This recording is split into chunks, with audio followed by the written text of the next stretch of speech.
Satyabhama Institute of Science and Technology, Chennai. Satyabhama Institute of Science and Technology, Chennai.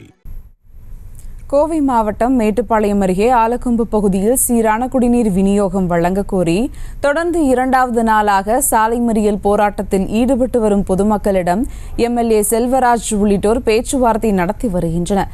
அதன் கூடுதல் விவரங்களை எமது செய்தியாளர் கதிர்வேல் வழங்க கேட்கலாம். வணக்கம் கதிர்வேல், விவரங்கள். வணக்கம்.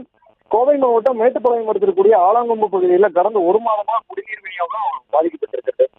தங்கள் பகுதிக்கு முறையாக குடிநீர் விநியோகம் செய்ய பலமுறை புகார் அளித்து அதிகாரிகள் நடவடிக்கை எடுக்கல அப்படின்னு சொல்லப்படுது. இதனால ஆத்திரமடைந்த பொதுமக்கள் நேற்று மாலை 6 மணி முதல் திருப்புகழி சக்தி சாலையில் அமர்ந்து போராட்டத்துல ஈடுபட்டிருந்தாங்க.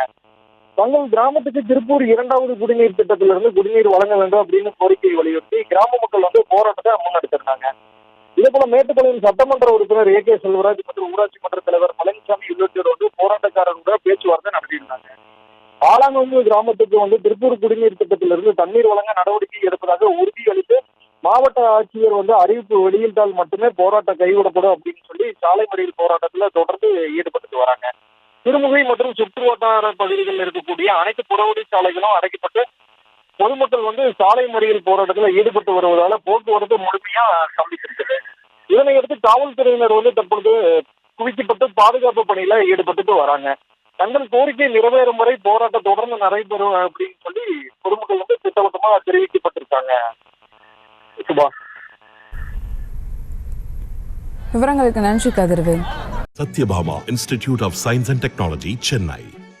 Satyabhama Institute of Science and Technology, Chennai.